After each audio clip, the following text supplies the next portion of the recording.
रघुनाथान्वितं तं सजीवम् साद्वैतं सावधूतं परिजनसहितं कृष्ण चैतन्य देवं श्री राधा कृष्ण पादान् सहगण ललिता श्री विशाखान्वितांश्च नमः ओम विष्णुपादाय कृष्णपृष्ठाय भूतले श्रीमते भक्तिवेदांत स्वामी निति नामिने नमस्ते सारस्वते देवे गौरवाणी प्रचारिणे निर्विशेष शून्यवादी पाश्चात्य देश तारिणे नमो महावदन्याय कृष्णा प्रेम प्रदायते कृष्णाय कृष्ण चैतन्य नामिने गौर तुस्मे नमः। हे कृष्णा करुणा सिंधु दीनबंधो जगतपते गोपेश गोपिका कांत राधा कांत नमोस्तुते तप्त कांचन गौरांगी राधे वृंदावनेश्वरी वृषभानुसुते देवी प्रणमामि हरिप्रिय वाञ्छाकल्पतरुभ्यश्च कृपा सिन्धुभ्य एव च पतितानां पावनेभ्यो वैष्णवेभ्यो नमो नमः। जय श्री कृष्ण चैतन्य प्रभु नित्यानंद श्री अद्वैत गदाधर श्रीवासादि गौर भक्त वृंदा हरे कृष्णा कृष्णा कृष्णा हरे हरे हरे राम राम राम हरे हरे। मूकं करोति वाचालं पंगुं लंघयते गिरिं यत्कृपातमहं श्रीगुरो दीनतारिणम्।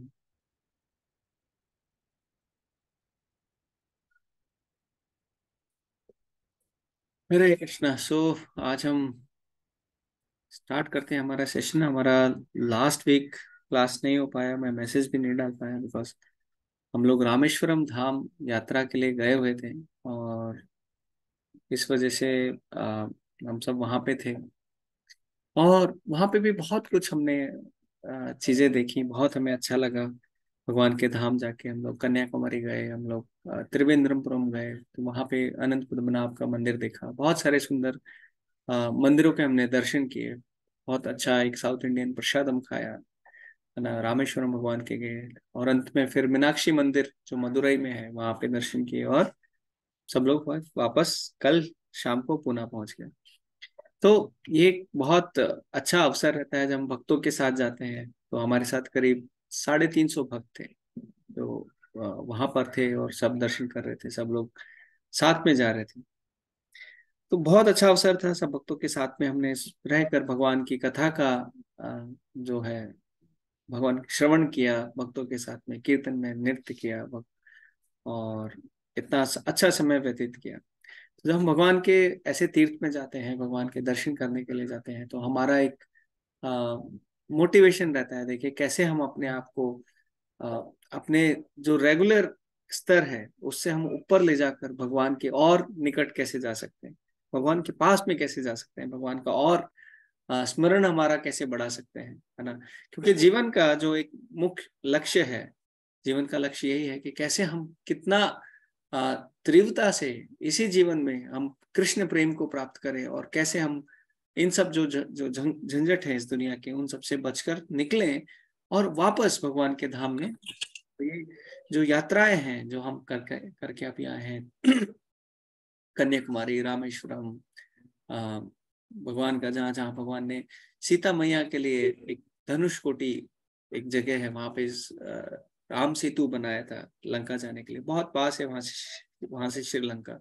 वहां पे भी हमने दर्शन किया। तो भगवान हमें दर्शाते हैं, देखिए भगवान कितने ज्यादा इच्छुक हैं। अभी चौथे अध्याय का हम लोग अध्ययन कर रहे हैं श्रीमद् भगवत गीता से। तो उसी में भगवान बताते हैं शुरू में, देखिए कैसे मैं खुद आता हूँ और क्यों आते हैं उसका कारण भी भगवान बताते हैं ना। परित्रणाय साधूनाम विनाशाय च दुष्कृताम धर्म संस्थापनार्थाय संभवामि युगे युगे। भगवान बोलते हैं हर युग में मैं आता हूँ, हर युग में आके मैं सब एक्चुअली हमें बचाने के लिए भगवान आता है। जैसे भगवान श्री राम है ना। तो सीता मैया को रावण उठाकर लेके गया। सीता मैया कैसे हैं, एक जीव जो रहता है वैसा हम जैसे जीव हैं, हमें रिप्रेजेंट करती हैं। लक्ष्मण जी कौन है, वो है हमारे गुरु, है ना। और भगवान तो भगवान है ना। गुरु की आज्ञा हमने नहीं मानी, पहले भगवान का साथ हमने छोड़ दिया फिर लक्ष्मण जी हैं, उन्होंने बोला लक्ष्मण रेखा को पार नहीं करना है, पर वो भी हमने पार की।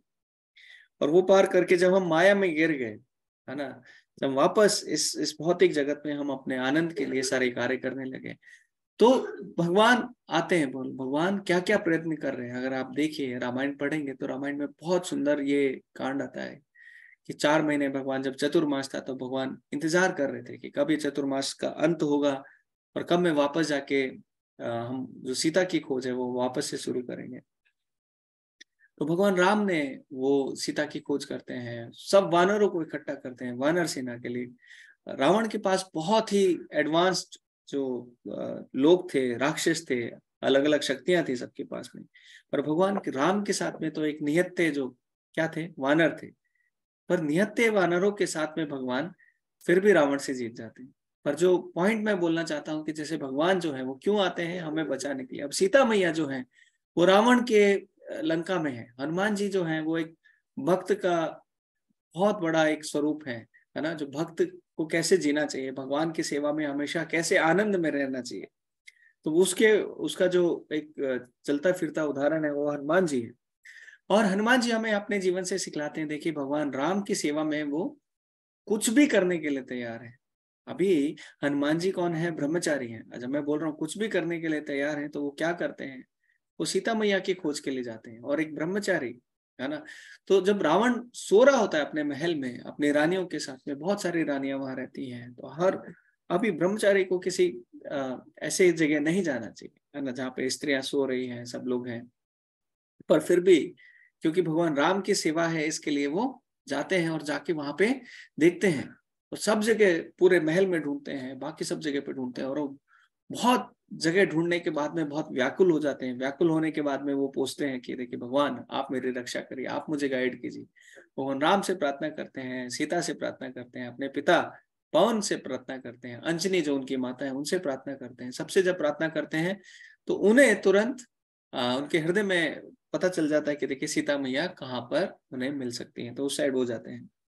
तो भक्त हैं जो भगवान जो है भक्तों के थ्रू हमें बचाने की कोशिश कर रहे हैं, हर एक पहलू से हमें बचाने की कोशिश कर रहे हैं।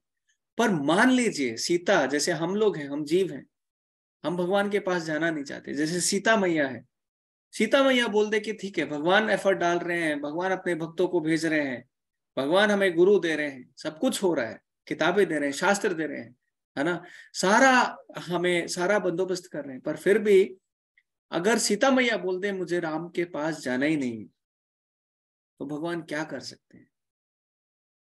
वैसी हमारी आजकल स्थिति है। हम लोग क्या चाहते हैं, हम लोग भगवान के पास जाना नहीं चाहते हैं। भगवान बहुत इच्छुक हैं, भगवान बहुत चाहते हैं। भगवान बोलते हैं कि देखिए आइए, मैं अपने जो शिष्य हैं उनको भेज रहा हूँ, है ना, उनको जैसे शिला प्रभुपाद आते हैं, वो हमें इतना बड़ा मूवमेंट देके जाते हैं, प्योर भक्ति देके जाते हैं। उस भक्ति के मार्ग में अगर हम चलेंगे तो हमें हम वापस भगवान के धाम जा सकते हैं, है ना, इन सब झंझट से बच सकते हैं।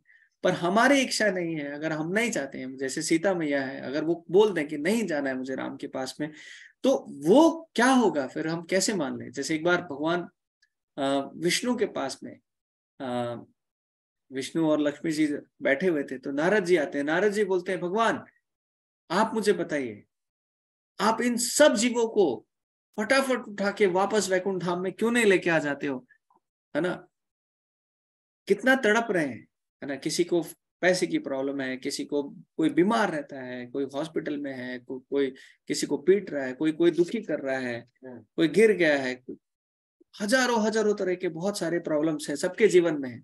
भगवान आप इन सबका उद्धार क्यों नहीं कर देते, आप इन सबको सब कुछ भुला दो, ऐसे बस उठा के वापस भगवत धाम लेके आ जाओ। भगवान बोले मैं कितनी कोशिश कर रहा हूँ, मैं चाहता हूँ हर एक जीव से मैं इतना ही प्रेम करता हूँ, जैसे भगवान श्री राम सीता मैया से प्रेम करते हैं, सीता मैया को वापस रावण के पास से लेके आना चाहते हैं, वैसे भगवान चाहते हैं कि हम सब वापस भगवान के धाम चले जाएं। पर ये जीव हैं, ये नहीं आना चाहते। नारद मुनि बोले देखिए मुझे तो बहुत विश्वास नहीं हो रहा है भगवान, आप मुझे मौका दीजिए, मैं जाता हूँ। तो बहुत बड़ी स्टोरी है, पर मैं इसको छोटा करके मैं आपको बताता हूँ शिक्षा क्या है, उस पर हम लोग ध्यान देंगे। तो नारद मुनि बोलते, भगवान बोलते जाओ नारद मुनि जाओ, मुझे बहुत अच्छा लगेगा। भगवान भगवत गीता में भी बोलते हैं जो मेरे बारे में ये ज्ञान देता है, जो जो मेरे ये भगवत गीता का ज्ञान दूसरों को बांटता है, वो मेरे लिए सबसे ज्यादा प्रिय है ना।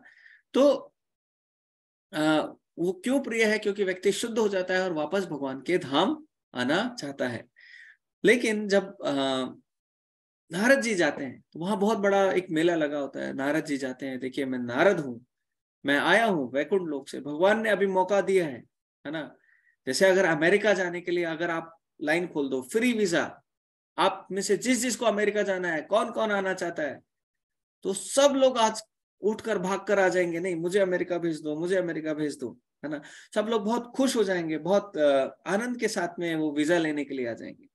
नारद मुनि बोल रहे हैं चिल्ला चिल्ला के, आइए मैं वैकुंठ धाम से आया हूँ, भगवान ने सारे वीजा की लाइन खोल दी है, आइए जिस जिसको वैकुंठ धाम चलना है सब मेरे साथ चलिए। और लोग देख रहे हैं नारद मुनि को और प्रणाम कर रहे हैं और साइड से निकल जा रहे हैं। और नारद मुनि से बोल रहे हैं कि देखिए मुझे कुछ वरदान दीजिए, मैं अच्छे से सुखी कैसे रह सकता हूँ इस दुनिया में, है ना, मुझे और पैसा कैसे मिल सकता है, मेरा और धन संपत्ति। नारद मुनि बोल रहे नहीं, ये छोटी मोटी चीज मांगने का अवसर नहीं है, बड़ी चीज मिलने वाली है, आइए आइए। और लोग क्या है, कोई भी ऐसा इंटरेस्ट नहीं है। नारद मुनि थक गए, घूम घूम के थक गए। वो बोल रहे हैं कि कैसे अब मैं इन लोगों को विश्वास दिलाऊं कि जैसे भगवान का धाम है, वो वहां पर इतना कुछ है कि आप ये सब चीज छोटी मोटी चीजें भूल जाएंगे, है ना। लेकिन जैसे हम उदाहरण देखते हैं, जैसे एक बार इंद्र को श्राप मिला था, क्या मिला था कि वो सुअर बन गए थे, है ना, सुअर बन गए थे। और अपने बच्चों के साथ में सुअरनी और बच्चों के साथ में इतने अटैच थे, वो वापस ही नहीं आ रहे थे। बड़ी मुश्किल से फिर ब्रह्मा जी ने उस सुअरनी को मारा, बाकी बच्चों को मारा, और फिर इंद्रा को वापस लेके आए। ये बताने के लिए कि ये तुम्हारा, तो हम जो जीव है हम किसी भी चीज से अटैच हो जाते हैं, है ना। तो इतना अटैच हो जाते हैं इस परिवार से, इस घर से, इन सब चीजों से, कि हम वापस भगवान के धाम जाना नहीं चाहते। और भगवान का धाम क्या है? जो हम छोड़ कर आए हैं, हमारा खुद का घर है, जहाँ पे कोई कुंठ नहीं है ना, वैकुंठ है। कुंठ क्या है? ये दुनिया है, इस दुनिया को कुंठ बोला जाता है। वैकुंठ किसको बोलते हैं? जो भगवान का धाम है, जहाँ पे कोई दुख नहीं है, कोई व्याधि नहीं है, कोई बुढ़ापा नहीं है, कोई बीमारी नहीं है ना।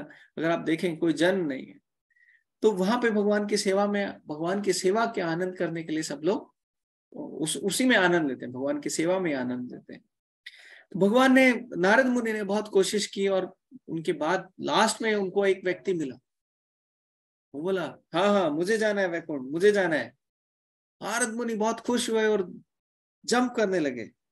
जंप करके देखा, भगवान विष्णु मैं आपको एक व्यक्ति तो पक्का लेके आ रहा हूँ, चलो बहुत सारे लोग नहीं आए पर एक तो आने के लिए तैयार है ना।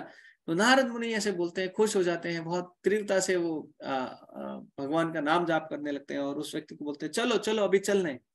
और वो बोलता है नारद मुनि हम जा तो रहे हैं, पर जल्दी बताओ वापस कब तक आना है?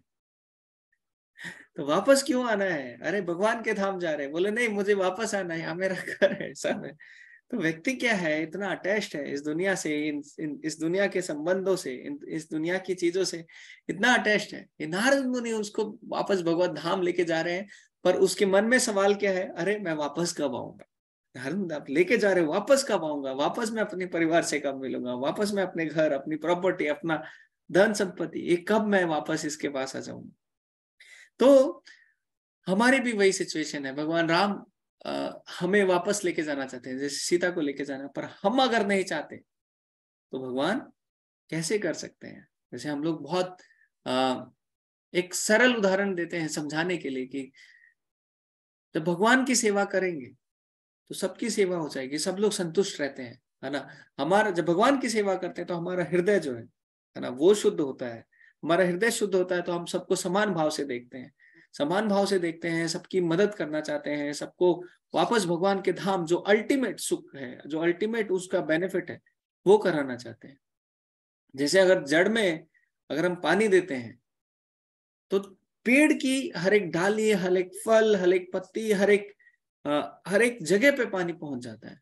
वो पानी क्यों पहुंचता है? उसका मूल कारण क्या है? क्योंकि हर एक जो जड़ है, हर एक पत्ती है, वो हर एक फल, डाली, सब कुछ क्या है? जड़ से कनेक्टेड है, जड़ से मिला हुआ है, जड़ तक जा रहा है ना। लेकिन अगर वही पत्ती को मैं तोड़ के साइड में रख दूं, और वही फल को तोड़ के साइड में रख दूं, और फिर जड़ में पानी देता रहूं, तो थोड़ी देर के बाद देखते रहें कितना भी पानी आप देते रहें, और वो पत्ती सूखती जाएगी, वो फल भी सूखता जाएगा। क्यों सूखेगा? क्योंकि अभी वो कनेक्टेड नहीं है। तो हम अगर इस दुनिया में आनंद चाहते हैं, भक्ति में जब तक ये जीवन है भगवान ने थोड़ा दिया है, इसमें अगर संतुष्टि चाहते हैं, हमें कनेक्टेड रहना पड़ेगा। कहाँ? भगवान से, जो जड़ है उससे कनेक्टेड रहना पड़ेगा। जड़ से अगर हम थोड़ा दूर चले गए तो वैसे ही हम भी मुरझा जाएंगे, है ना। तो ये बहुत सरल है समझना और बहुत आसान है, क्योंकि आज का जो वर्ष है, और हम कन्याकुमारी गए थे, रामेश्वरम गए थे, बहुत अच्छे धाम के दर्शन करके आए, वहां पे गए थे, तो इसलिए मैंने सोचा थोड़ा हम इसके ऊपर भी डिस्कस करते हैं। तो किसी को याद है हम कौन से श्लोक पर हैं? हरे कृष्णा 18। नहीं, 18 19 हमने कर लिया था। ओके। लास्ट टाइम हमने ये श्लोक लिए थे ना। तो 18 में क्या था कि कर्मण्य अकर्म यह पश्चेत अकर्मणि च कर्म यह स बुद्धिमान मनुष्येषु स युक्त कृष्ण कर्म कृत। उसमें बोल रहे थे जो एक्शन है, मतलब जो काम कर रहा है, उसमें इनएक्शन को देखता है। इनएक्शन मतलब कि उसका कुछ फल नहीं मिलेगा, है ना, और उसमें फल की इच्छा नहीं करता है। जैसे अगर एक भक्त है, भगवान के लिए सब कुछ कर रहा है पर कुछ इच्छा नहीं कर रहा है अपने लिए, तो एक्शन कर रहा है पर अपने लिए कोई इच्छा नहीं है, पर इनएक्शन में एक्शन। तो इनएक्शन क्या है? कुछ लोग बैठ जाते हैं तपस्या करने के लिए, कोई कार्य नहीं कर रहे, पर जैसे हम लोग चैंटिंग करने के लिए बैठ गए और जपा कर रहे हैं, भगवान का ध्यान दे रहे हैं, अब लोग बोलेंगे अरे क्या कर रहे हो, आपने 2 घंटा बर्बाद कर दिया। पर हमने भगवान का जपा किया, भगवान का ध्यान किया, उससे क्या हुआ? हमारे हृदय का शुद्धिकरण हुआ। तो जो व्यक्ति ऐसे देखता है, इन चीजों को समझता है, वो भगवान उसको बोल रहे थे वो ट्रांसेंडेंटल है, उसमें ये भक्ति में लगा हुआ है। उसका 19 वाला श्लोक जो क्या था? यस्य सर्वे समारंभा काम संकल्प विवर्जिता ज्ञानाग्नि दग्ध कर्माणाम तम आहु पंडितम बुधा। यस्य सर्वे समारंभा, मतलब वो बोल रहे थे कि जो समझता है, वो जो एक्शन करता है, काम संकल्प विवर्जित ज्ञानाग्नि, जो ज्ञान है, जो भगवान की जो नॉलेज है, जो भक्ति का ज्ञान है, उसको जब समझता है तो उसमें क्या हो जाता है, जो जितने भी कर्म के फल हैं वो सब जल जाते हैं। ज्ञानाग्नि दग्ध कर्माणम तम अहो पंडितम बुधम। और उसको हम क्या बोलेंगे कि भाई इसको सच में नॉलेज है। श्लोक का नंबर 20 आज हम लेंगे। आप लोग के पास बुक रहेगी तो आप लोग भी ओपन करके हम लोग यहाँ से स्टार्ट कर रहे हैं। इसको मैं लोग निकाल लेता हूँ।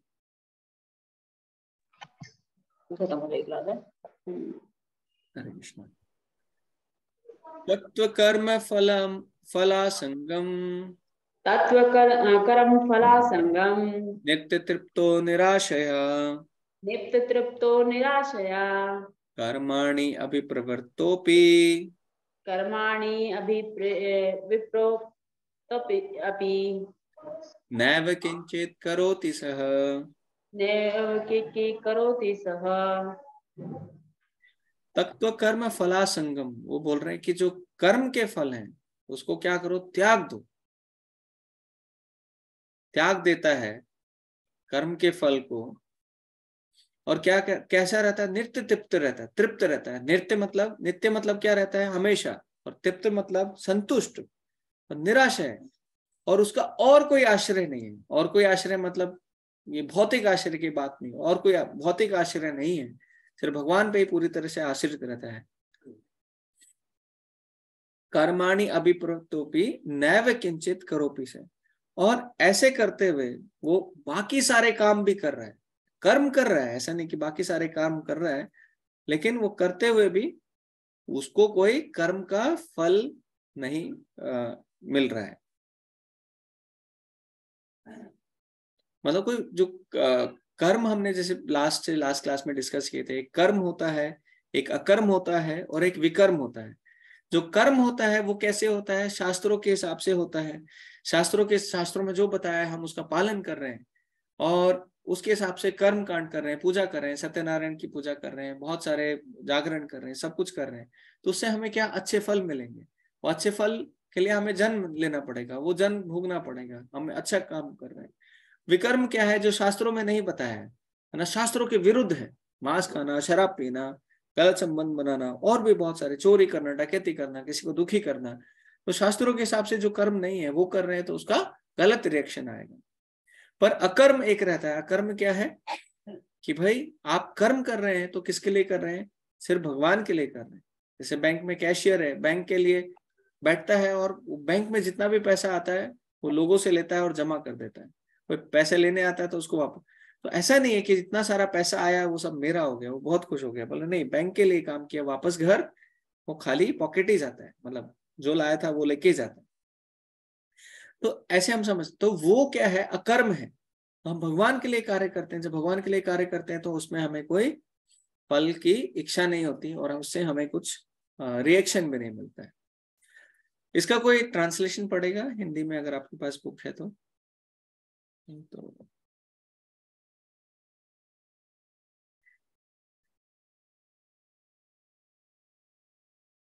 कोई पढ़ना चाहेगा 20th का?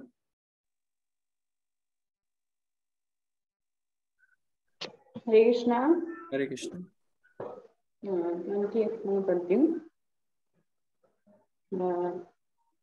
अपने कर्म फलों को सारी, हरे कृष्णा, अपने कर्म फलों की सारी आसक्ति को त्याग कर सदैव संतुष्ट तथा स्वतंत्र रहकर वह सभी प्रकार के कार्यों में व्यस्त रहकर भी कोई सकाम कर्म नहीं करता।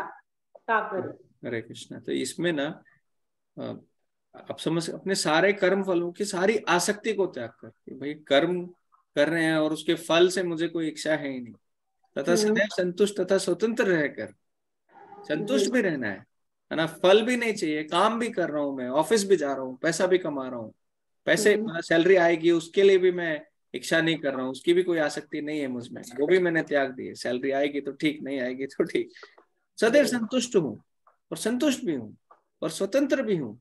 मैं रहकर सभी सभी प्रकार के कार्यों में व्यस्त रहकर भी कोई सकाम कार्य नहीं करता, सकाम कार्य नहीं करना है, ठीक है, जिसमें कोई फल मिलेगा।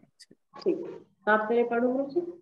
यस, तो तात्पर्य में यहाँ पे आपको ना प्रभुपाद बताएंगे कि देखिए क्या क्या लक्षण है उस भक्त के जो सिर्फ भगवान के लिए कार्य करता है, जो अकर्म कर रहा है।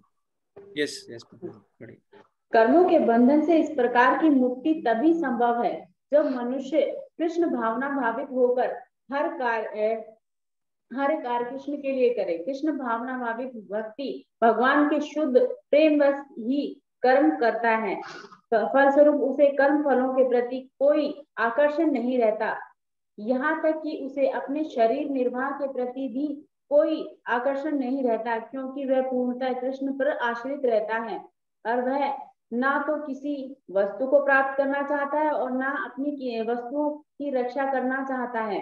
वह अपनी पूर्ण सामर्थ्य से अपना कर्तव्य करता है और कृष्ण पर सब कुछ छोड़ देता है। ऐसा अनासक्त व्यक्ति शुभ अशुभ कर्म फलों से मुक्त रहता है, मानो वह कुछ भी नहीं कर रहा हो।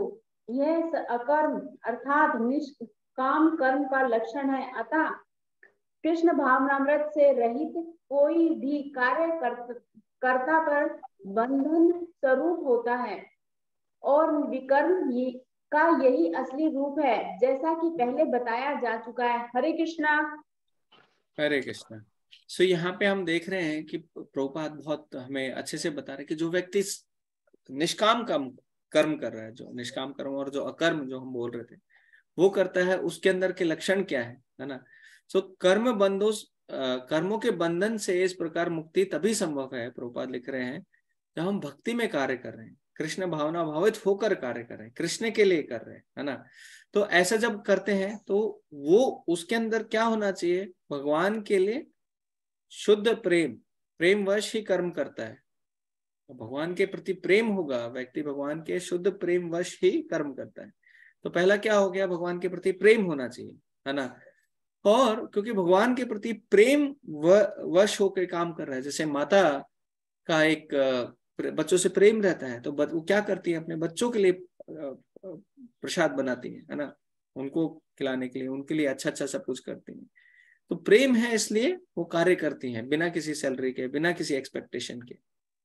और फलस्वरूप उसे कर्म फलों के प्रति कोई आकर्षण नहीं रहता, है ना। माता को भी कोई आकर्षण नहीं है कि मेरा बेटा अभी मैंने खाना खिलाया तो अभी मेरे को बहुत पैसे देगा या कुछ करेगा, है ना।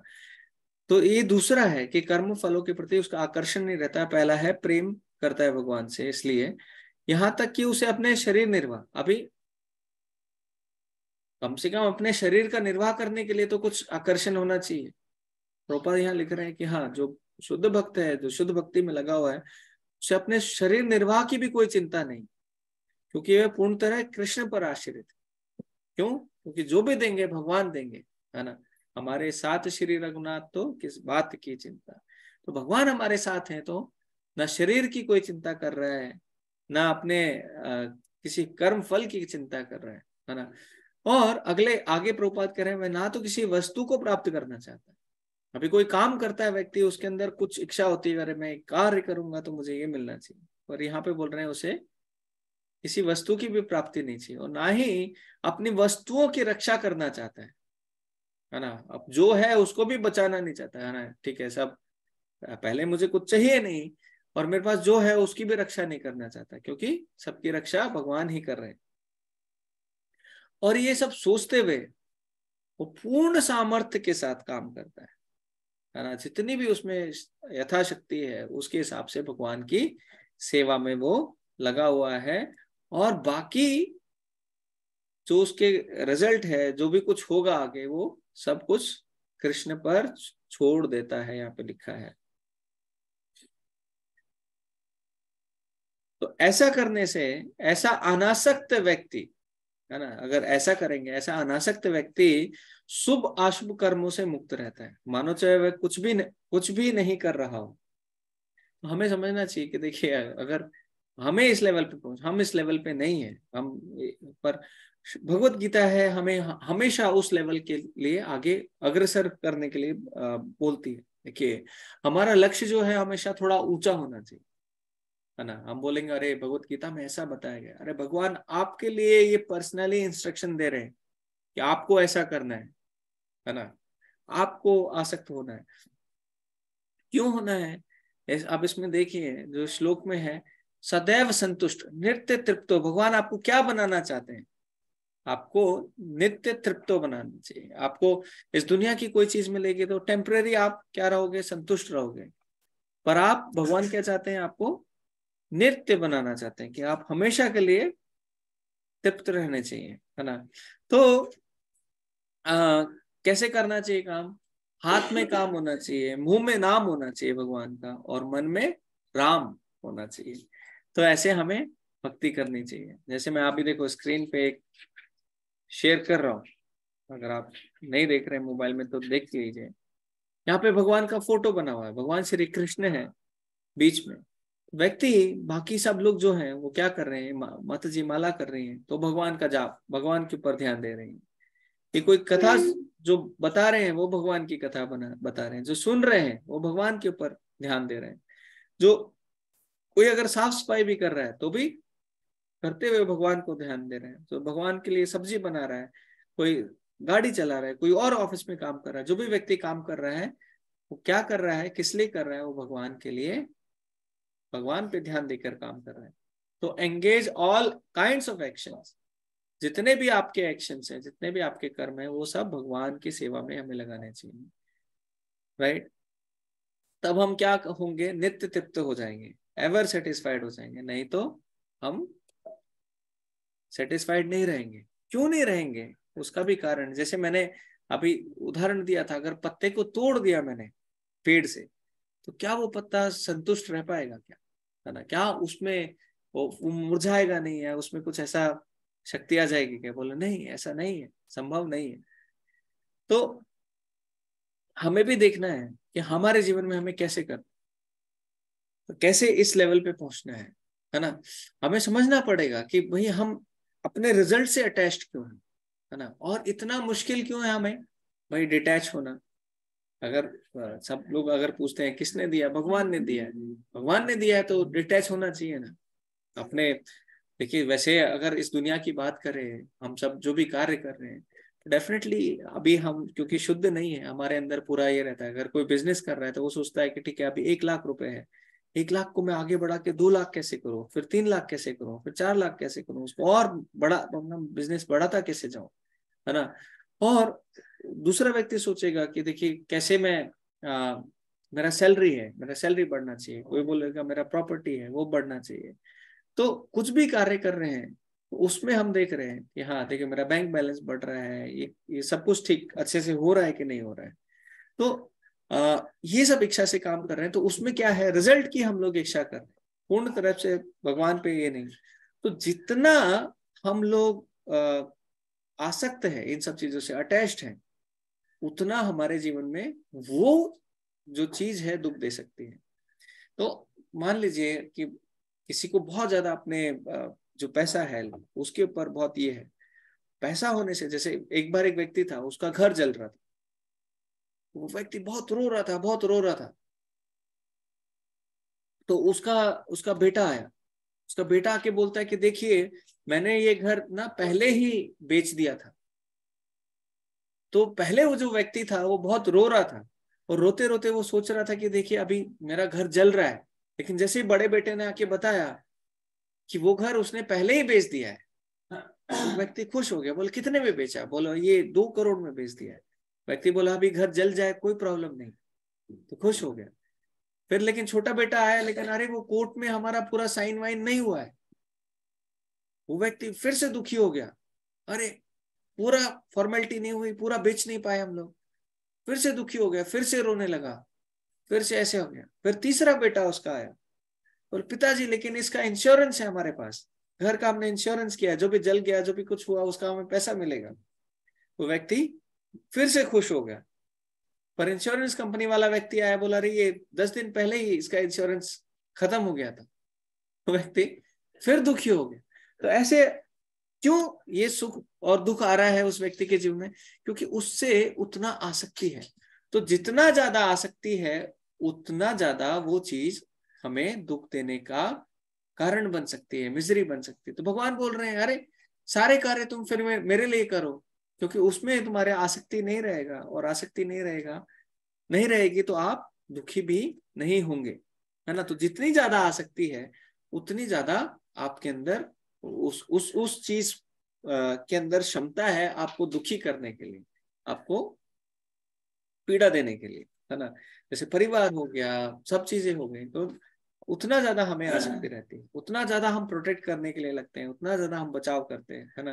तो ये 6 लक्षण बताए हैं, अगर हमारे अंदर आसक्ति है ना, तो हम क्या करेंगे, अपने आप को मेंटेन करेंगे, सिक्योर करना चाहेंगे, जो है हमारे पास उसको भी बचाएंगे, है ना, और नई चीजें लेना चाहेंगे, है ना। तो बहुत सारे ऐसे कार्य हम करने चाहेंगे। और हालांकि ये बहुत ही डिफिकल्ट है, बहुत मुश्किल है ना। प्रॉफिट सबको चाहिए, सबको प्रॉफिट कमाना है, सब कुछ करना है ना। बड़ी मुश्किल से हमने ये पैसा कमाया है, सब कुछ कमाया है, और इसको हम कैसे दे दें। जैसे इससे अनासक्त कैसे हो जाए, और बिना अनासक्त हुए हम कार्य कैसे करेंगे, है ना। हमें कुछ रिजल्ट मिलता है, कुछ दिखता है आगे कि भाई ये, जैसे हमारे राजेंद्र चौहान जी, ये डॉक्टर हैं, वो इनको पेशेंट आते हैं, तो एग्जाम्पल दे रहा हूँ, तो उनको लगता है कि हाँ देखो इतने पेशेंट आते हैं तो फीस है पेशेंट की, और फीस से फिर हमारा हॉस्पिटल चलता है, फिर हमारा प्रॉफिट आता है ना। राजेश चेची जी वो अभी एसीपी हैं पुलिस में, तो वो क्या सोचेंगे, वो ठीक है मैं देश की सेवा कर रहा हूँ तो मुझे अपने घर चलाने का सैलरी आना चाहिए, सब कुछ होना चाहिए, है ना। सेवा कर रहे हैं। नमस्कार राजेश जी, म्यूट है आपका, शादी में आए हैं आप। हाँ सर, ये रोज के काम है। ओके, तो मैं ये बता रहा हूँ कि कुछ ना प्रॉफिट की हमें अभिलाषा रहती है, कुछ ना कुछ हमें पाना चाहिए। भगवान अभी भगवान जो 16वें अध्याय में भगवत गीता में बता रहे हैं, देखिए देव कैसे रहते हैं और असुर कैसे रहते हैं। देव और असुरों का वहां पे डेफिनेशन आता है, भगवान बताते हैं। तो उसमें बहुत डिटेल में आता है कि देखिए जो जो राक्षस हैं उनका जीवन कैसा रहता है, वो कैसे, हम कभी जब 16 चैप्टर में जाएंगे तब वहां जाएंगे। पर बेसिक अगर अंडरस्टैंडिंग हमें लेनी है तो क्या है, जैसे जो देव लोग हैं वो क्या करते हैं, भगवान के बनाए गए जो रूल हैं, जो नियम है उनका पालन करते हैं। असुर क्या करते हैं, भगवान के नियमों को तोड़ देते हैं। जैसे इस दुनिया में भी अगर हम सरकार के दिए बनाए गए रूल को अगर फॉलो नहीं करेंगे तो क्या होगा, हमें हमें उसकी सजा देनी पड़ेगी। उसका उसका जो भी रूल है, जैसे लाइट तोड़ा, रेड लाइट में हम जा रहे हैं, सिग्नल तोड़ दिया, तो क्या होगा, हमें वो फाइन भरना पड़ेगा। तो अगर हम अच्छे तरह जिएंगे तो सरकार हमें कुछ नहीं बोलेगी, अगर हम रूल तोड़ते रहेंगे तो सरकार हमें क्या करेगी, पनिशमेंट देगी। तो वैसे जो देव रहते हैं वो भगवान के रूल को, भगवान के नियम को पालन करते हैं, और जो असुर रहते हैं भगवान के नियम का बिल्कुल पालन नहीं करते। भगवान बोल रहे हैं भगवत गीता में क्या करना चाहिए, सर्वधर्मान परित्यज्य, है ना। तो सर्वधर्मान मतलब सारे धर्म को छोड़कर अर्जुन मेरी शरण में आ जाओ, ऐसा बोल रहे हैं। तो इसका मतलब क्या है, भगवान ने हमें देखो फ्री विल दी है, हमारे अंदर अपने मन से हम कार्य कर सकते हैं, अपने मन से हम बहुत सारी चीजें कर सकते हैं, है ना, फ्री विल दी है। तो अब भगवान ये तो नहीं कह रहे कि भगवान अर्जुन अपना जो इच्छा है वो मुझे दे दो, सब कुछ छोड़कर तुम मेरी शरण में आ जाओ। और उसके बाद में ऐसा नहीं है, क्योंकि भगवान चाहते हैं हम अपनी इच्छा से भक्ति करें, हम भगवान अपनी इच्छा से भगवान के पास जाएं। इसके आगे भगवान बोलते हैं यथा इच्छसि तथा कुरु। अर्जुन मैंने आपको भगवत गीता बता दिया है, पूरा ज्ञान दे दिया है, अब आपकी जो इच्छा है, अब आपको जो ठीक लगता है आप वो कीजिए। और अर्जुन क्या बोलते हैं, करिष्ये वचनम करो, भगवान मैंने सुना लेकिन अब मैं वही करूंगा जो आपने मुझे बताया, है ना, वही सत्य है मेरे। तो अर्जुन भी जो एक भक्त है, उसके जो एक भक्त है उसको भी क्या करना चाहिए, उसको भी ये मंत्र याद रखना चाहिए। क्या है वो मंत्र, अगर आपको सुखी रहना है, अगर आपको संतुष्ट रहना है तो करिष्ये वचनम तव, भगवान जो आप चाहते हैं वो मैं कार्य करूंगा, है ना। कृष्णा जो है वो हमें ऑप्शन देंगे, आपको इस दुनिया में रहना है तो इस दुनिया में रहिए, है ना। जब हम इस दुनिया में क्यों आते हैं, बेसिकली उसका कारण क्या है, जब हम भगवान कृष्ण को डिनाई कर देते हैं कि भगवान है नहीं, भगवान जैसे एंजॉय कर रहे हैं, भगवान के को ही सब क्यों पूजा कर रहे हैं, कृष्णा को ही सब कुछ क्यों मान रहे हैं, कृष्णा को ही सब भोग क्यों लगा रहे हैं, मुझे क्यों नहीं, मुझे भी मिलना चाहिए, मैं भी कृष्णा बन जाऊं। भगवान बोलते जाओ, ये जो मृत्यु लोक है ये तुम्हारे लिए ही है, यहाँ पे जाके कोशिश करो, है ना। यहाँ पे जाके आप लोग कोशिश करो, ट्राई करो कि कैसे आप एंजॉय कर सकते हो। जैसे हमारी चेतना जो है वो एकदम शुद्ध है, लेकिन जब इस दुनिया में आते हैं, है ना, जैसे शुद्ध चेतना का मतलब क्या है, भगवान के भक्त हैं, भगवान के दास हैं, हमेशा भगवान की सेवा में हमें संतुष्टि मिलनी चाहिए, हमें भगवान की सेवा, भगवान के नाम में ही वो प्रेम मिलना चाहिए। पर जो जब हम इसकी बात करते हैं कि देखिए कैसे हमारी चेतना इस दुनिया में आके मिक्स हो जाती है, जब आसमान से पानी गिरता है तो क्या होता है, एकदम शुद्ध होता है, लेकिन जैसे ही वो इस दुनिया में, इस धरती पे टच होता है, मिट्टी में मिल जाता है तो कीचड़ बन जाता है ना। वैसे हमारी चेतना है, इतने सालों से हम लोग, इतने जन्मों से हम कहेंगे कि कैसे तैसे इस दुनिया में हम लोग रह रहे हैं, अपने आप को इस दुनिया का समझ रहे हैं, इस दुनिया से हम लोग इतने अटैच हो गए। तो हमारी चेतना क्या हो गई है कि मेरी संतुष्टि के लिए सब कुछ होना चाहिए, मेरी संतुष्टि के लिए सब कुछ कार्य करना चाहिए। तो उस पानी को कैसे शुद्ध करते हैं, वापस से अगर प्यूरिफायर में अगर आप डाल दोगे उस कीचड़ को तो कीचड़ अलग हो जाएगा और शुद्ध पानी अलग आ जाएगा। वैसे ही जो एक प्रोसेस है, हमारा प्रोसेस क्या है, भगवान का नाम जाप करना है, भगवान का कीर्तन करना है, ये जो शास्त्र हैं ये पढ़ने, भगवत गीता जो शास्त्र हम पढ़ रहे हैं ये पढ़ना है, भागवतम पढ़नी है, तो ये शास्त्र कैसे जो शार्प कर देते हैं हमारी बुद्धि को।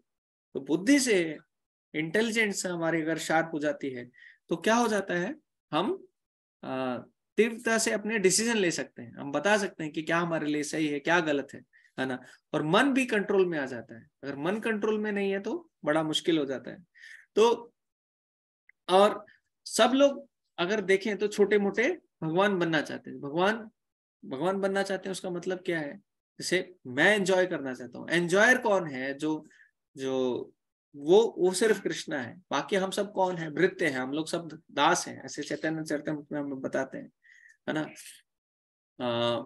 श्लोका भी है, गोपी भर्तुर पद कमलयोर दास दास दासानुदास। हमें किस भाव में रहना चाहिए कि जो गोपी भर्तुर है, जो गोपियों के जो मालिक हैं, जो भगवान प्रेमी है, तो उनके दासों के दास बन के मुझे सेवा करना है, मुझे करना है। लेकिन इस दुनिया में हम देखते हैं सब लोग अपनी इच्छा के लिए, अपने संतुष्टि के लिए कार्य करना चाहते हैं, और वो ही अपनी संतुष्टि के लिए जब कार्य करते हैं तो वो ही उनके दुख का कारण बन जाता है। अभी बहुत लोग ज्ञानी भी हैं, ज्ञानी जो रहते हैं उनको, उनके अंदर इच्छा रहती है कि मुझे बहुत ज्ञान प्राप्त करना है, मुझे बहुत ज्ञान प्राप्त करना है। भगवान की सेवा में बहुत ज्यादा इंटरेस्ट नहीं लेते हैं। तो बहुत ज्यादा ज्ञान क्यों प्राप्त करना चाहते हैं? उनको लगता है कि देखिए भगवान भी है, वो क्या है, बहुत ज्ञानी है, तो जब हम भी ज्ञान प्राप्त कर लेंगे तो हम भी भगवान बन जाएंगे। बहुत सारे जो जो योगी तपस्वी, वो लोग सिद्धि प्राप्त करना चाहते हैं, सिद्धि से बहुत कुछ प्राप्त करना चाहते हैं। क्यों प्राप्त करना चाहते हैं? क्योंकि उससे भी वो चीजें कंट्रोल करना चाहते हैं, है ना। तो बहुत सारी सिद्धियां रहती हैं, कभी कोई छोटा बन जाता है, कोई बड़ा बन जाता है, कोई एक जगह से दूसरी जगह पहुंच जाता है, कोई कभी भी कुछ भी प्राप्त कर लेता है। तो ये जो भक्त रहता है, भक्त के अंदर भी बहुत सारी सिद्धियां रहती हैं। जैसे अभी रिसेंटली एक बाबा है, एक बाबा नहीं है, 26 साल का एक लड़का है, धीरेन्द्र शास्त्री करके। तो बागेश्वर धाम करके जो मध्य प्रदेश में एक जगह है, आप सबने देखा रहेगा, उनके अंदर कुछ तो थोड़ा भगवान, वो हमेशा बोलते हैं कि देखिए मैं भगवान का दास हूँ, भगवान मुझे प्रेरणा दे रहे हैं। और उनके सभा में इतने सारे लोग आते हैं, कोई भी उठ के आ जाता है, उनके बारे में लिख देते हैं कि देखिए आपके ये जीवन में ये परेशानियां हैं, और बालाजी जो भगवान है वो आपको संतुष्ट करेंगे। और व्यक्ति, कोई भी व्यक्ति होता है, वो बोलता है हाँ यही मेरी परेशानी है। और उनको बहुत लोगों ने टेस्ट किया है, बहुत लोगों ने कोशिश की है कि कैसे अब, तो ये सिद्धियां अभी भी अवेलेबल है। पर जो भक्त है वो कभी इन सिद्धियों का प्रयोग नहीं करता, क्योंकि वो जानता है कि भगवान जो भी कर रहा है ना, वो सही कर रहा है, भगवान की इच्छा से हो रहा है। जो मेरी इच्छा है ना, वो हो सकती है मैं शॉर्ट टर्म सोच रहा हूँ, मैं उतना लॉन्ग टर्म नहीं सोच रहा हूँ, पर जो भगवान मेरे लिए कर रहे हैं वो मेरे अच्छे के लिए कर रहे हैं। तो इसलिए जो योगी हैं, जो बाकी लोग हैं, उनसे वो जो भगवान बनना चाहते हैं, जैसे मायावाद फिलॉसफी है, मायावाद वाले क्या बोलते हैं कि देखिए जो कृष्णा है, दुर्गा है, शिवा है, लक्ष्मी है, गणेश, सब बराबर है, सब भगवान है, कोई किसी की भी पूजा कर लो कहीं पे भी। बोले वैसा नहीं है, गणेश जी अलग लेवल पे हैं, शिव जी अलग लेवल पे, इवन भगवान विष्णु और भगवान कृष्णा में फर्क है ना। कृष्णा जो है उनके अंदर 100% वो भगवान है, तो विष्णु है वो 95% है, शिवाय है वो 85% है, अगर आप ऐसे देखेंगे तो बाकी जो देवता है वो तो पोजीशन है, इंद्र है, इंद्र है, ब्रह्मा है, वो तो कोई भी बन सकता है ना। पर कृष्णा कोई भी नहीं बन सकता है। कर्मों के हिसाब से आपको इंद्र बन सकते हैं, 100 अश्वमेध यज्ञ किया तो आप इंद्र बन सकते हैं, लेकिन कृष्णा कोई भी नहीं बन सकता। पर मायावाद वाले बोलते हैं सब बराबर है, सब एक है, भगवान का कोई रूप नहीं है, ऐसा बोलते हैं। तो ये सब क्या है, क्यों करना, क्यों कहते हैं ऐसे? क्योंकि ये सब एक आसुरी भाव है ना। भगवान खुद बनना चाहते हैं, भगवान को हटाकर खुद ही आना चाहते हैं। तो जैसे इस श्लोक में अभी बताया जा रहा है कि आपको संतुष्ट रहना है तो कैसे कार्य करना है, अपने कर्म फलों की सारी आसक्ति को त्याग कर सदैव संतुष्ट तथा स्वतंत्र रहकर वह सभी प्रकार के कार्यों में व्यस्त रहकर कोई सकाम कार्य नहीं करता है। तो इसका मतलब क्या है कि जब जो भक्त है ना, वो कार्य करता है, भगवान के लिए करता है। अभी बोलते हैं कि फल की इच्छा नहीं करनी है। अभी लेट्स से मेरा बिजनेस है, अभी बिजनेस में मैंने 1 लाख रुपए कमाया, अभी कोई आके बोले अरे ये देखो श्लोक में लिखा है इसको त्याग कर दो, है ना, इसका त्याग कर दो, मतलब त्याग कर दूंगा तो मैं बिजनेस क्यों करूंगा? तो जो भक्त है उसकी चेतना एकदम अलग रहती है। भक्त की चेतना क्या रहती है? भक्त की चेतना रहती है कि देखिए ये जो 1 लाख रुपए मिला है, भक्त कभी उस 1 लाख रुपए से मिलने वाली जो खुशी है उससे अटैच नहीं होता, उससे लगाव नहीं लगाता, है ना। तो उससे लगाव नहीं होता तो वो अगर चले भी जाए तो दुखी भी नहीं होता है। तो जैसे अगर आप कम्युनिस्ट कंट्री में जाओगे, जैसे रशिया एक कम्युनिस्ट कंट्री थी, तो उसमें लोग बोलते थे कि सब लोग काम करेंगे, जैसे हम लोग बोलते हैं सब भगवान के लिए कार्य करेंगे, तो वहां पे लोग बोलते हैं सब गवर्नमेंट के लिए कार्य करेंगे। गवर्नमेंट के लिए कार्य करेंगे तो आपको क्या होगा? गवर्नमेंट आपके टेक केयर करेगी, है ना। तो वैसे एक बार एक कम्युनिस्ट कंट्री में एक व्यक्ति से पूछा गया कि मान लीजिए आपके पास, कम्युनिस्ट का मतलब क्या है, अगर आपके पास कुछ ज्यादा है तो आप दूसरे को दे दीजिए, है ना। तो उसको बोला गया कि आपके पास मान लीजिए 2 घर हैं, तो क्या आप एक दूसरे व्यक्ति को वो घर देंगे जिसके पास घर नहीं है? व्यक्ति बोला हाँ मैं जरूर दे दूंगा। बोला आपके पास मान लीजिए 2 घोड़े हैं, तो आप अपने पड़ोसी को वो घोड़ा दे देंगे जिसके पास कोई घोड़ा नहीं है? बोला हाँ मैं दे दूंगा। आपके पास 2 फ्रिज हैं? बोला हाँ मैं दे दूंगा। आपके पास 2 कुछ और चीजें ऐसे बोली। तो ऐसे बोलते वो व्यक्ति बोलता क्या, हाँ मैं दे दूंगा दे दूंगा। और लास्ट में बोला आपके पास 2 कार हैं, तो उसमें से एक कार आप अपने पड़ोसी को दे देंगे क्या? बोले वो नहीं दूंगा।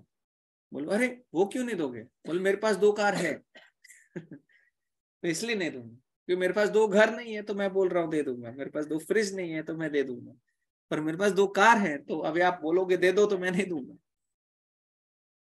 तो व्यक्ति बोला ये मैं नहीं दूंगा। तो ऐसा हम जो भक्त है वो वैसा नहीं करता है। भक्त क्या है, जो आने वो जो 1 लाख रुपए जो कमाया है उससे जो संतुष्टि आने वाली है, जो जो व्यक्ति पैसा कमा के एकदम खुश हो जाता है ना, तो उससे अटैच नहीं रहता है। वो जो खुशी उसके साथ में आ रही है उससे अटैच नहीं आ रहता है। श्रील प्रभुपाद थे, प्रभुपाद भी जब थे तो उन्होंने बहुत भगवान की सेवा की। तो एक समय ऐसा था, दिल्ली में बहुत छोटी जगह में रहते थे, चिपीवाड़ा करके एक जगह थी, उसके ऊपर टॉप में एक छोटा से कमरे में रहते थे। तब भी वो पूरी तरह से संतुष्ट थे, भगवान के कार्य में लगे रहते थे, भगवान के लिए हमेशा कार्य करते रहते थे। अमेरिका गए, अमेरिका में बॉहरी करके एक ऐसी जगह थी जहाँ पे बहुत लोग नशा करते थे, बहुत ये करते थे, हमेशा नशे में डूबे रहते थे लोग। इतने ज्यादा नशे में डूबे रहते थे कि रास्ते में ऐसे पड़े रहते थे, पड़े पड़े टॉयलेट करते रहते थे। तो इतने नशे के साथ में प्रभुपाद, वहां पे भी उनको एक कमरा मिला था ऊपर जाके एक जगह पे, तो वहां पे प्रभुपाद रहते थे। वहां पे भी प्रभुपाद पूरी तरह से संतुष्ट थे। और प्रभुपाद ने जब पूरा मूवमेंट बना दिया, है ना, हरे कृष्ण मूवमेंट को पूरा इतना 108 मंदिर बना दिए, सब कुछ आ गया प्रभुपाद के लिए, बड़ी बड़ी कारें आ रही हैं, तब प्रभुपाद ऐसे नहीं किया कि प्रभुपाद भूल गए, नहीं अभी देखो मेरे पास सब कुछ आ गया तो मैं पर्पस भूल जाता हूँ। अभी लोग के पास जब गरीब रहते हैं तो सोचते हैं मैं ये करूंगा वो करूंगा ऐसा करूंगा, बहुत बड़े बड़े कार्य करूंगा, लेकिन पैसा आ जाता है तो वो भूल जाते हैं, है ना। कौन बनेगा करोड़पति में पूछते हैं, अच्छा आपको 7 करोड़ रुपए मिले तो आप क्या करोगे? व्यक्ति बोलता है मैं अच्छा ये कार्य करूंगा वह। आप उसके बाद देखिए, एक व्यक्ति की केस स्टडी आई थी, उसने तो 7 करोड़ या कुछ तो अमाउंट जीता था, और वो बोला कि वो पैसा जीतने के बाद में मेरा जीवन इतना खराब हो गया, बहुत खराब हो गया। क्यों खराब हो गया? अगर मैं को अभी वो आर्टिकल का लिंक मिलेगा तो मैं भेजूंगा आप लोगों को। व्यक्ति बोलता है कि मैं देखो यहाँ पे गया, फिर मेरे को लोग अप्रोच करने लगे, आप ये काम करो आप वो काम करो। मैंने पहले घर बनाया, मैंने बहुत सारे ऐसे काम किए, मैं गलत आदतों में पड़ गया, शराब पीने लगा, नशा करने लगा, है ना, गलत दोस्त बनने लगे मेरे, क्योंकि पैसा था, सब कुछ था। फिर बाद में मुंबई आया, मुंबई में कुछ लोग बोले तुम इसमें पैसा लगाओ उसमें, तो उसने सब पैसा लगा के उसका पैसा सब बर्बाद हो गया। अभी 7 करोड़ जीतने वाला व्यक्ति वो इंटेलिजेंट रहेगा, बुद्धिमान रहेगा, पर फिर भी क्योंकि वो अटैच हो गया उसके रिजल्ट से, तो वो एकदम दुखी हो गया। तो उतना हमारे जीवन में हमें भी अगर संतुष्टि चाहिए, भगवान हमें बता रहे हैं नित्य तृप्तो चाहिए। देखिए पैसा कभी हमें संतुष्ट नहीं कर सकता। आजकल क्या कर रखा है लोगों ने, फॉर्मूला क्या बना रखा है, बाप बड़ा ना भैया, सबसे बड़ा रुपया। कि पैसा मिल गया तो पैसा ही आज का भगवान है, पैसा मिल गया तो मैं सब कुछ कर सकता हूँ, पैसा मिल गया तो मेरे को सब कुछ प्राप्ति हो सकती है। पर पैसा मिलने के बाद क्या सच में सब लोग संतुष्ट हैं? क्या एक लिमिट के बाद वो रुक जाते हैं, नहीं मेरे पास अभी 5 करोड़ हो गया, अभी मैं कमाऊंगा नहीं, अभी मेरा जीवन सब संतुष्ट है? नहीं, वो और कमाता है। जो 1 लाख कमा रहा है वो 1.25 लाख कमाने की कोशिश कर रहा है, कोई 2 कमाने की, कोई 5 कमाने की, पर संतुष्ट कोई भी नहीं है। अगर संतुष्टि चाहिए, भगवान इस श्लोक में बता रहे हैं नित्य तृप्तो, है ना। पहले नित्य तृप्तो रहोगे आप, नित्य हमेशा के लिए तृप्त रहोगे, संतुष्ट रहोगे, और क्या रहेगा, निराश्रय। और आपको कोई दूसरा आश्रय भी नहीं लेना है, भगवान की शरण में ही रहना है ना। और काम क्या करना है, तत्वा त्याग देना है, कर्म फल संगा, जो कर्म के फलों से जी आ रहे हैं, और उसके साथ में काम भी करते रहना है, रिटायर नहीं हो जाना तो ये आज के सेशन का डिस्कशन था। किसी का कोई सवाल है तो हम ले सकते हैं। मैं बहुत ज्यादा कंटिन्यूस बोलता गया। हरे कृष्णा, आप लोग हैं ना यहाँ पे? यस हरे हरे कृष्ण। कृष्णा। हरे कृष्ण, ठीक है ठीक है। तो कोई सवाल नहीं है। तो मैं सवाल पूछता हूँ फिर।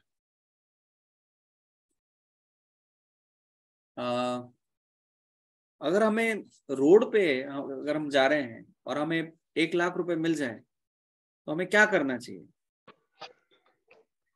मुझे उठा लेने चाहिए, उठा के पुलिस में दे देने चाहिए।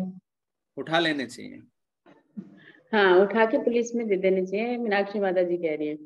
अच्छा, पुलिस में हमने अगर वो पैसे दे दिए, राजेश चेची जी खुश हो गए एकदम। बोला मेरे पास 1 लाख रुपए आ जाएगा। हमारी भी जी सुनाई हो जाएगी प्रभु जी। प्रभु जी, हम भी रेवाड़ी से ही हैं, सर हम जानते ही होंगे, तो विश्वास कर ले। हाँ हाँ, अच्छा अच्छा अच्छा, रेवाड़ी से ही हैं। जी सर। मैं अभी रेवाड़ी आज भी आया हुआ हूँ। चलो हम बीच में व्यवधान नहीं करेंगे। हाँ, हाँ, तो प्रभु जी को मैं बोलने ये देंगे। पूछ रहा हूँ कि क्या करना चाहिए, राजेश जी क्या करना चाहिए? अगर लावारिस पैसे मिल गए पड़े हुए जी, हम्म। तो जो ये बता रहे हैं प्रोसीजर तो ये है, पर वो कोई करता तो कोई है नहीं प्रैक्टिकली। तो क्योंकि पुलिस में दे दिए तो भी अगर उसमें कोई आइडेंटिफिकेशन का कुछ है या कोई आ जाए, तो नियम तो यही है कि पुलिस में दें और पुलिस प्रयास करे कि जिसके बुरे हैं उसको मिले, नहीं तो सरकार के खाते में चले जाएंगे जी। हम्म। सरकार तक कहाँ जाएंगे वो। तो ये रूल है, इस नॉर्मली ये करना चाहिए, है ना, कि जो पैसा मिला है उसको आइडेंटिफाई करो कि उसका कोई ओनर है कि नहीं है ना। अभी जो 1 लाख रुपए मिलता है, अगर कोई व्यक्ति गरीब है और वो देखता है कि अरे भगवान, मुझे 1 लाख रुपए की जरूरत थी और आपने मुझे दे दिया, तो वो घर लेके चला जाए। अभी 1 लाख रुपए सबको तो नहीं मिलते और उसको मिल गए, तो क्या ये सही है कि वो भगवान को ऐसा बोल के और 1 लाख रुपए लेके चला जाए? बिल्कुल सही है, एकदम सही है, प्रसाद मिला है उसको तो। ओके। आशीर्वाद है कृष्णा का। और वो 1 लाख रुपए लेके फिर वो गड़बड़ काम करने लग जाए, नहीं, गड़बड़ काम करेगा तो फिर गलत हो गया ना। तो वो कभी आप बोल रहे हो सही है, कभी आप बोल रहे हो गलत है। अभी 1 लाख रुपए मिलने तो दो प्रभु जी, उसके बाद डिसाइड करेंगे। राजेंद्र जी, आपका कोई ओपिनियन है इसमें, या सुशांत प्रभु आपका?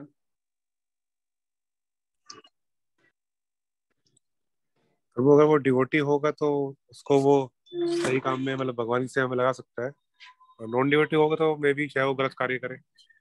आप क्या करोगे भगवान की सेवा में भगवान की कुछ सेवा में? परसेंट, 100% देखो, 100% शायद ना हो पाए। मतलब उस टाइम में अगर मैं नॉन डिवोटी हूँ तो मैं कुछ भी करूंगा, अपना काम करूंगा।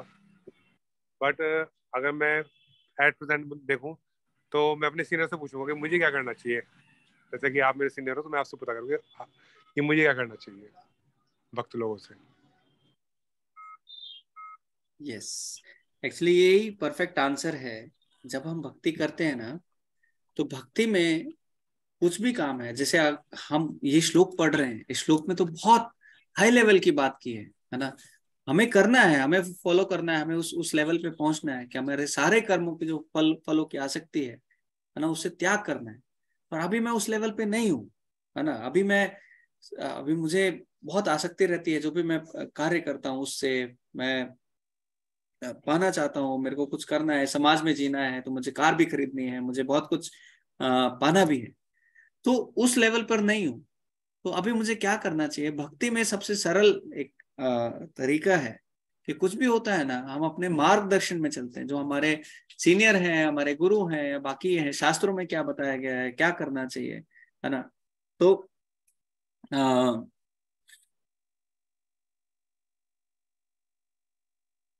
जैसे एक बार एक कसाई ना गाय लेके जा रहा था, वो गाय लेके जा रहा था, वो गाय भाग जाती है, वो भाग जाती है।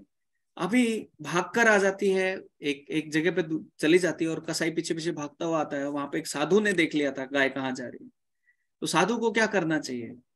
साधु को बताना चाहिए कि नहीं गाय उधर गई है, या साधु को झूठ बोलना चाहिए, या फिर साधु को चुप रहना चाहिए? क्योंकि झूठ बोलेगा तो उसका जो ब्राह्मण है, जो जो उसकी तपस्या है, जो कि मैं झूठ नहीं बोलता हूँ, वो उसका नाश हो जाएगा। तो ऐसे बहुत सारी चीजें हैं, है ना। तो तो समझना चाहिए कि देखिए सिचुएशन क्या है। अगर गाय को बचाना है तो हाँ झूठ भी बोल दिया, वो भी अच्छा कार्य किया, है ना। जब अश्वत्थामा को मारना था तो भगवान ने क्या बोला? भगवान ने बोला जाओ युधिष्ठिर जाके बोलो जो अश्वत्थामा, जो हाथी है, एक हाथी का नाम था अश्वत्थामा, वो मर गया है। तो आप बस ये जाके बोलो, एक हाथी मरा था अश्वत्थामा नाम का, आप जाके ये बोलो कि अश्वत्थामा मर गया है। किसको? द्रोणाचार्य को।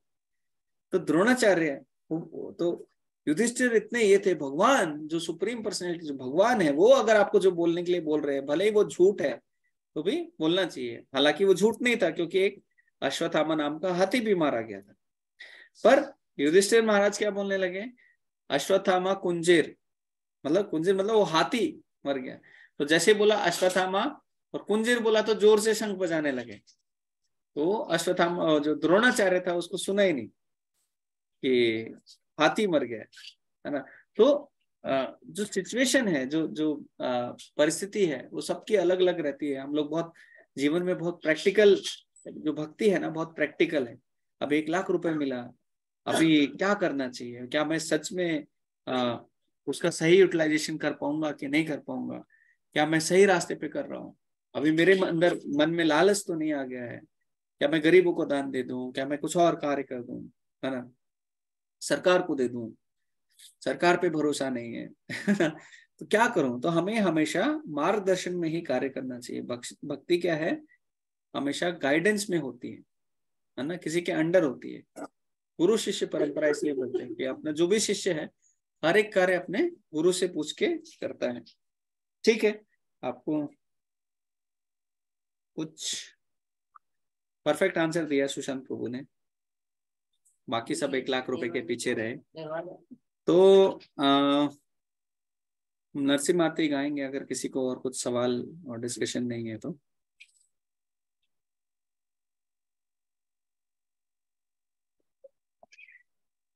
कोई गाना चाहेगा हमारे इसमें से नरसिम्हा आरती?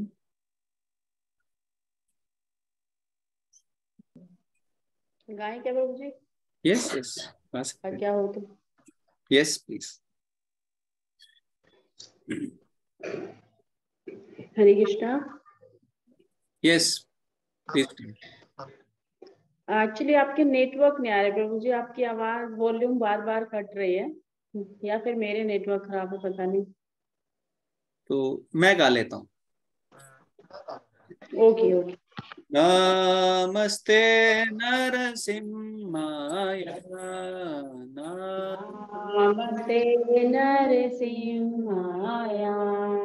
प्रहलाद लाद दायिने, प्रहलाद लाद दाई, हिरण्यकाशीपुरवक्षः, हिरण्यकाशीपूर्वशः, शीलटङ्कानकालाये, शिलटङ्कानखालाय, इतो नरसिंहा पारतो नरसिंहा, नरसिंहा परतो नरसिंहा, यतो यतो यामि ततो नरसिंहा, यतो यतो यामि ततो नरसिंहा, माहे नरसिंहा हृदये नरसिंहा, हे नरसिंहा हृदये नरसिंहा, नरसिंहमादिं शरणं प्रपदे, नरसिंहदे शरणं प्रपते, तव कर कमलवरे नाथ, अद्भुत श्रृंगार, ललिता हिरण्यकशिपो तनुजा केशवद्गीता नरहरि रूपा जय जगदीश हरे जय जगदीश हरे जय जगदीश हरे तब कर कमल भरे नखा अद्भुत श्रृंगार दालिता हिरण्यकशिपु तनु भृंगा केशव दीता नर हरि रूपा जय जगदीश हरे जय जगदीश हरे जय जगदीश हरे। जय नरसिंह देव जय नरसिंह देव नरसिंह देव जय नरसिंह देव जय नरसिंह देव जय नरसिंह देव जय नरसिंह देव। जय प्रहलाद महाराज प्रहलाद महाराज प्रहलाद महाराज जय प्रहलाद महाराज जय प्रहलाद महाराज प्रहलाद महाराज जय प्रहलाद महाराज प्रहलाद जय प्रभुपाद प्रभुपाद प्रभुपाद जय जय प्रभुपाद जय प्रभुपाद जय जय प्रभुपाद जय प्रभुपाद जय जय प्रभुपाद। सर भक्ति विघ्नाशक लक्ष्मीपति नरसिम्हा भगवान की जय। भक्त प्रहलाद महाराज की जय। संडे हरे कृष्णा की जय। थैंक यू राजेंद्र प्रभु जी, सुशांत प्रभु, राजेश प्रभु जी, शर्मिला माता जी एंड शर्मिला माता जी के साथ जो माता जी हैं, थैंक यू ऑल। जय श्री प्रभु की जय।